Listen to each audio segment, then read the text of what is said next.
यह जो विपक्ष है इसको हथियार बना करके, औजार बना करके और राजनीति की रोटी सेकना चाहते हैं। इसकी भाइयों के साथ यहाँ किसी तरह की घटना नहीं होने देंगे और इस घटना की जांच करा रहे हैं और बिल्कुल शांतिपूर्ण है। इस तरह से अफवाहों के पर ध्यान नहीं दें। नमस्कार, आप देख रहे हैं बिहार इन शॉर्ट्स। मैं हूं आपके साथ रोहित। आपको बता दें कि तमिलनाडु की घटनाक्रम को लेकर जो बिहार की सियासत है वो काफ़ी ज़्यादा तेज है। एक तरफ विपक्ष लगातार सत्ता पक्ष को तमिलनाडु की घटनाक्रम को लेकर घेरते नजर आ रही है और वहीं दूसरी तरफ महागठबंधन के यानी जो सत्ता पक्ष के लोग हैं वो तमिलनाडु की घटनाक्रम को भ्रामक खबर बता रहे हैं। देखिए, मेरे साथ बात करने के लिए राजद के एमएलसी हैं रामबली चंद्रवंशी। तमिलनाडु की घटना को कैसे देखते हैं?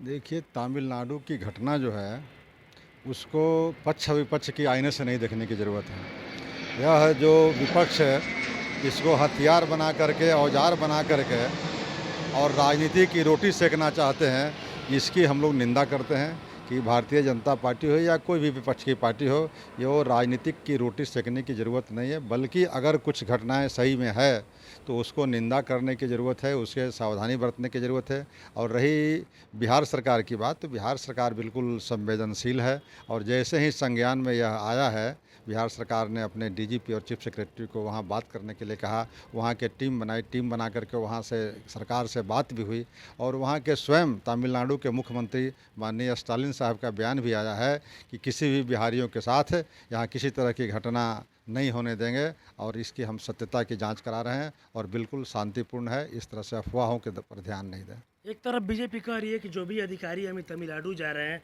वो इतना बीजेपी प्रेशर दिया उसके बाद अधिकारी जा रहे हैं, नहीं तो कोई अधिकारी नहीं जाने वाला था। महागठबंधन के लोगों का इरादा ठीक नहीं है। तब ये बीजेपी का इतने दिनों के साथ अगर बीजेपी ने रही है नीतीश कुमार जी के साथ, माननीय मुख्यमंत्री, और नीतीश कुमार जी के स्वभाव को अगर बीजेपी नहीं पढ़ पाई है इतने दिनों के बाद भी, तो बीजेपी को कहीं ना कहीं फिर से आत्मविवेचन करने की ज़रूरत है। नीतीश कुमार जी के स्वभाव है कि अगर कहीं कोई घटना घटती है तो उस पर स्वयं संज्ञान लेते हैं और संज्ञान लेकर के और उसके दिशा में जो होती है कार्रवाई करते हैं। अच्छा, सवाल ये भी उठ रहा है कि आखिर तेजस्वी यादव वहाँ पर गए थे, केक खाने गए थे, केक काटने गए थे, जब उनको ये बात पता था तो फिर वो वहाँ पर जाके लोगों से क्यों नहीं मिले जो बिहारी वहाँ पे थे, जिनके साथ वहाँ पे जिनके साथ मारा पीटा जा रहा है जिनको?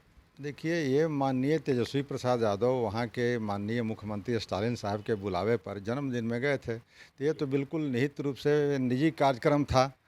उस निजी कार्यक्रम में तेजस्वी जी के जाना कहीं से भी ये तमिलनाडु की घटना से लेना देना नहीं है। तमिलनाडु की घटना बहुत छिटपुट अगर कहीं एक दो घटना घटी है जिसको सोशल मीडिया पर अन्य घटनाओं के साथ जोड़ करके इसको जो राजनीतिक रोटी सेकी जा रही है, अफवाह फैलाई जा रही है, इन अफवाहों पर ध्यान देने की ज़रूरत नहीं है। बजाय तेजस्वी जी की चर्चा लोग कर रहे हैं। अच्छा, आपके ही जो पूर्व कृषि मंत्री हैं सुधाकर सिंह, आपकी ही पार्टी के हैं, वो बोल रहे हैं कि सवाल ये नहीं है कि बिहारियों को क्यों पीटा जा रहा है, सवाल ये है कि आखिर बिहार से लोग पलायन करने को क्यों मजबूर हैं। अब ये तो बहुत पुरानी मुद्दा है कि बिहार से आज से नहीं प्लान हो रहा है। ये जब से बिहार बनी है तब से बिहार के साथ इतिहास से नहीं बल्कि भूगोल ने भी धोखा दिया है।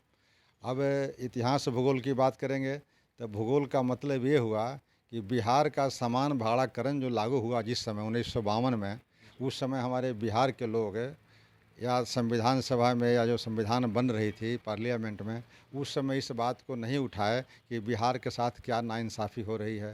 तो जब बिहार के साथ खनिज और मिनरल्स यहाँ थे और उस खनिज मिनरल्स का समान भाड़ा हो गया, इसीलिए जितने उद्योग धंधे लगे सब उधर में लगे, साउथ में लगे या दूसरे प्रदेशों में लगे, लेकिन बिहार का मिनरल्स दूसरे प्रदेश में जाता रहा और उसकी रॉयल्टी बहुत कम मिलती रही बिहार को। तो बिहार के साथ नाइंसाफ़ी आज से नहीं 1952 से हो रही है।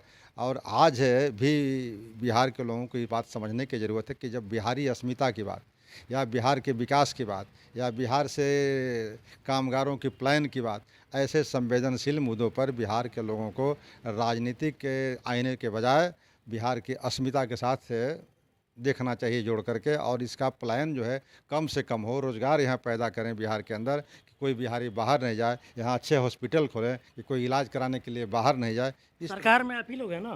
तो सरकार में हम लोग तो 4 महीना 5 महीना से है ना, सरकार में तो पहले से जो थे उनके भी दायित्व बनता है, लेकिन जब से सरकार में है तब से कई मुद्दों पर ध्यान दिया जा रहा है। खास करके बेरोज़गारों का जो सवाल है उस पर हमारी सरकार बहुत गंभीर है और बेरोज़गारी दूर करने में यानी रोज़गार देने के दिशा में कई महत्वपूर्ण कदम उठाए गए हैं, जिसका परिणाम आपको आने वाला समय में मिलेगा। अच्छा, आखिरी क्वेश्चन, लालू प्रसाद यादव जब यहाँ पे रहते थे तो काफ़ी अनोखे तरीके से होली वो खेला करते थे, क्या इस बार वो होली में आएंगे?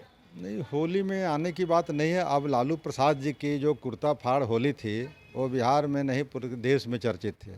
तो उस समय लालू प्रसाद जी भी जवान थे और स्वस्थ थे, लेकिन आज वो लालू प्रसाद जी अस्वस्थ हैं। ऑपरेशन किडनी का ऐसा और चेस्ट का हार्ट का ऑपरेशन करा करके बैठे हुए हैं। तो आज स्वस्थ रहें, यही हम लोग की शुभकामना है बिहार वासियों की। लेकिन अब लालू प्रसाद जी बिहार आते भी हैं तो उस तरह के कुर्ता फाड़ होली खेलने की उम्मीद करना बिहार वासियों को ये कहीं से भी उचित नहीं है।